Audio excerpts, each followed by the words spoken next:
Hello friend, आज का topic आपके लिए बहुत इंटरेस्टिंग होने वाला है। प्रूफ करने के लिए क्या करना पड़ता है। आपके मन में यही चल रहा हो हमें दूसरे को प्रूफ करने की क्या जरूरत है, तो मैं आपको ये कहना चाहता हूँ, कभी औरों को दिखाने की जरूरत नहीं है कि आप क्या है क्या नहीं है। आपको बस ये देखने की जरूरत है कि आप क्या कर सकते हैं। सही समय आने पर कैसे दिखाना है, क्यों दिखाना है, सब इस वीडियो के माध्यम से आपको बताऊंगा। आपको एकदम सिंपल इंसान बनकर रहने की जरूरत है, जैसे कि आपको कुछ पता नहीं है, आप बहुत ही इनोसेंट है, पर जब समय पड़े तो औरों को भी बताने की जरूरत है कि आप क्या कर सकते हैं। 95% लोगों के बीच में अटक के रहने की जरूरत नहीं है, क्योंकि ये लोग छोटा मोटा गेम खेलते हैं लोगों को फंसाने के लिए। जो लोग दूर का सोच रखते हैं वो दूर के हिसाब से चलते हैं और उस हिसाब से ही औरों को ट्रीट करते हैं। इसीलिए मैं आपको ये कहना चाहता हूँ कैसे आपको ट्रीट करना है, वही मैं आपको इस वीडियो के मदद बताऊंगा। तो चलिए मैंने इस देरी के वीडियो को स्टार्ट करते हैं। आज का स्टोरी बहुत ही सिंपल होने वाला है, मैंने रामायण से लिया है। ये उस समय की कहानी है जैसे ही हनुमान जी लंका में लैंड करते हैं, पीछे से कोई हनुमान जी को लात मारता है। आपके मन में यही चल रहा होगा हनुमान जी तो शक्तिशाली है, हनुमान जी को कौन लात मार सकता है। पर मैं आपको ये कहना चाहता हूँ, लात मारने के बाद हनुमान जी को गुस्सा नहीं आया था, क्योंकि हनुमान जी को पता था कि उनके पास में क्या पावर है, क्या शक्ति है। औरों को दिखाने की जरूरत नहीं है। हनुमान जी अपने मन में इतना सोच रहे होते हैं, पीछे घूमते हैं तो दिख रहे यमराज वहां पर बंधा हुआ पड़ा हुआ है और यमराज ने हनुमान जी को लात मारा है।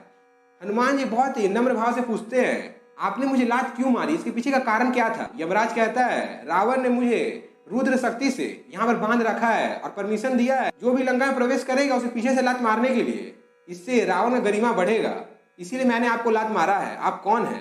हनुमान जी कहते हैं, मैं कौन हूँ इसके बारे में आपको जानने की जरूरत नहीं है, पर मैं आपको ये कहना चाहता हूँ आप यहाँ पर बंधे पड़े क्यों और आपको यहाँ पर रुद्र शक्ति से क्यों बांधा गया है। उसके बाद जो होता है ये सुनकर आपका पूरा लाइफ चेंज हो जाएगा। इतना सुनते ही यमराज कहता है, इस दुनिया में सबसे शक्तिशाली भोलेनाथ और भोलेनाथ के रुद्र शक्ति से मुझे बांधा गया है। इसका मतलब यही है उनके बाद सबसे शक्तिशाली मैं हूँ, क्योंकि उनके शक्ति से मुझे बांधा गया है और मैं यहाँ पर चुपचाप खड़ा हूँ, लोगों का इस प्रकार से स्वागत कर रहा हूँ।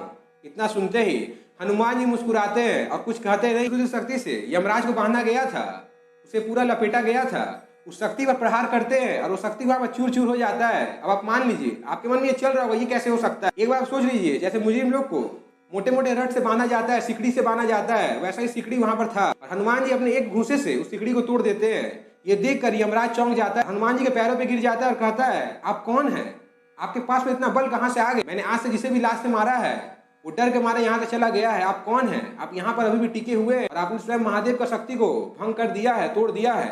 आपके पास में इतना पावर कैसे आ गया। मैं राम जी का एक तुच्छ दास हूँ, मेरा कोई अपना पहचान नहीं है। आपने जब ऐसा कहा कि शंकर भगवान के बाद सबसे शक्तिशाली आप ही है, तो ये आपका घमंड कह रहा था और आपका घमंड को तोड़ने का यहाँ पर बहुत जरूरत है। इसीलिए मैं आपको ये कहना चाहता हूँ, घमंड करने की जरूरत नहीं है। आपके पास में क्या है क्या नहीं इससे फर्क नहीं पड़ता है। फर्क इससे पड़ता है कि उसे आप यूज कैसे करते हैं, आप कैसे अपने आप को शो करते हैं, आपके पास में कितना पावर है, ये आपके ऊपर डिपेंड करता है। पर मैं आपको ये कहना चाहता हूँ अपने पावर का गलत इस्तेमाल करने की जरूरत नहीं है। इतना सुनते ही यमराज हनुमान जी के पैरों पे गिर जाते हैं और क्षमा मांगने लगते हैं और हनुमान जी उसे उठाकर गले से लगा लेते हैं।